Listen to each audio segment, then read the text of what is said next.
again. I'm Tricia Mc Cannon. I'm the director of the Phoenix Fire Mystery School here in Atlanta for the last 12 years with people all over the world, and also the director of a new project called the Gnosis Learning Institute.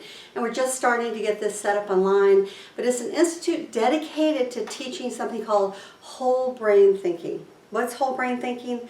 Well, really it's genius thinking. It's where we use both the left and the right sides of our brain to have a more balanced life, to be able to rise to 100% of our lives with 100% of our brains. And of course, while scientists tell us that we only use 7 to 10% of our brains, on a good day maybe we're using 12.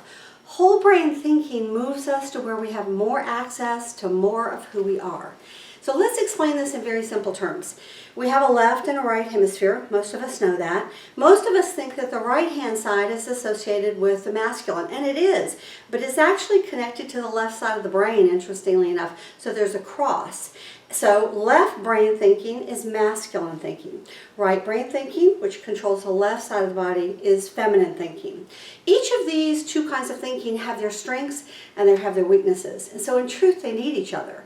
The masculine brain is very organized. It's great for planning, it's great for structures, it's good for hierarchy.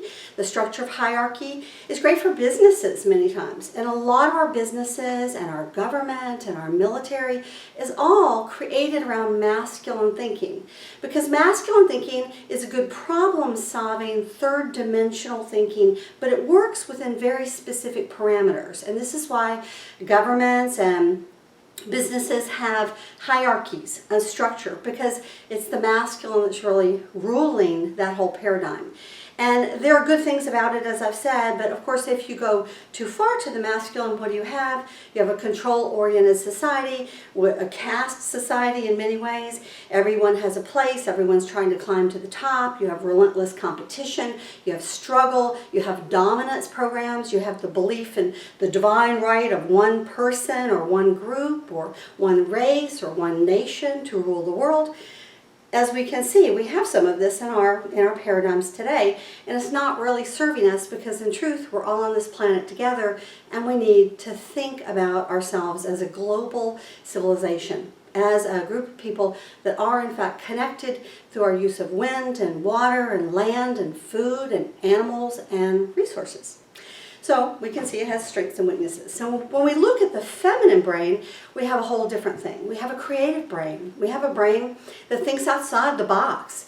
We have a brain that's dealing with empathy for other people, for other animals, for plants, for nature, for forest, for the planet herself, which is obviously some kind of a living entity because you cannot get life from death. So if the planet was not alive, we wouldn't even be able to grow food, would we? So we have a living sentient being, which of course is called the Gaia hypothesis. So right brain thinking, feminine thinking, also teaches connectivity, the ability to communicate better, the ability to truly listen, intelligent listening skills. When we listen to one another, we begin to understand one another. So it teaches connectivity. It teaches a more emotional connection. It opens up our intuition. And it really expands our creative problem-solving abilities. So communication, teamwork, intelligent listening, connectability, emotional intelligence, these are all the hallmarks of feminine thinking. However, the feminine without the masculine is not any more balanced than the masculine without the feminine. If you're a high creative, and many of us know high creatives, I mean I'm one, and the person doing this video is actually one of those people. If you're a high creative but you don't have the grounded skills to be able to set your goals and very systematically put them in the physical world, then you're a genius but nobody knows it because basically you haven't figured out how to manifest it. In the opposite, if you're masculine dominant, you're basically like a warrior who's out there, you know, with your sword or your bat or your whatever your instrument of creation or destruction is basically, but you haven't received input from the real creative part of yourself. You're just simply going through the motions. You're staying within the system and you're trying to problem solve within known parameters. And this is one of the problems that's happening with our beautiful veterans, our men and women who have volunteered and literally laid their lives on the line, not only in America, but in every country of the world. Many of them come back from war and they don't know how to cope. In fact, statistics tell us that something like 2,500 veterans kill themselves every single month. And this is a national tragedy.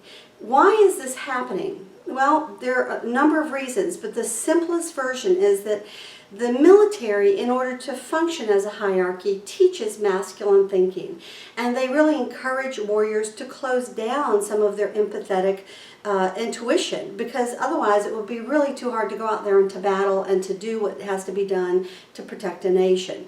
And then they go into battle, and of course they're dealing with rules and regulations, but they're also dealing with bombs and grenades and explosions and gunshot and falls and concussions. So what happens is that the feminine side of the brain gets shut off. And when they come home, many times maimed or wounded or having to recover from injuries, they wind up trying in their masculine brain to work within what was their known parameter. This is their wife, this is their child, this is their family, this is where they went to school.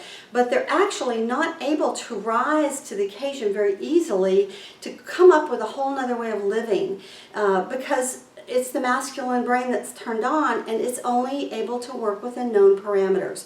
So of course what needs to happen is we need to turn on the feminine brain so they can think outside the box, so they can have a whole different set of creative solutions to be able to live a balanced life, a happy life, an emotionally connected life. And of course what happens for many of these good men and women is when they come home and they're having nightmares, they can't figure out how to make a living or support their families, they're in physical or emotional trauma, and this masculine brain becomes so angry and so frustrated at not being able to break through those parameters that then they take that anger out on their spouses. And that's really the last thing they want to do, because these are good people who join the military to protect. So the last thing they want to do is hurt their families.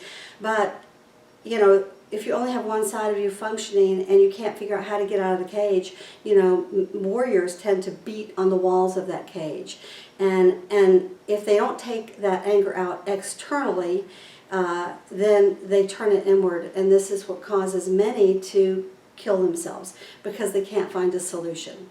So whole brain thinking, this is just one example of how, by beginning to open up both sides of our brain and balance both sides of us, we can not only, even if you don't even get around to genius thinking, you can live a more joyful, happy, balanced, emotionally connected life, a more creative life, and a life that allows you to manifest your dreams and to go forward with joy, giving and receiving masculine and feminine energies in a more holistic way. So this is just a little encapsulation as an introduction to whole brain thinking, and we'll continue this conversation where I'm going to show you some actual physical exercises, simple exercises that you can do. Takes 1 minute to do them. You can do them 2 or 3 times a day until you are sure that your whole brain is turned on.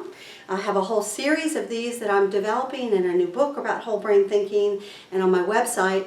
If you're interested in knowing more about me and what I do, by all means check out my website, triciamccannon.com or triciamccannonspeaks.com, and hope to see you on the other side for the next videos where I explain some of the simple and easy ways that you too can balance your brain. Thanks for joining us.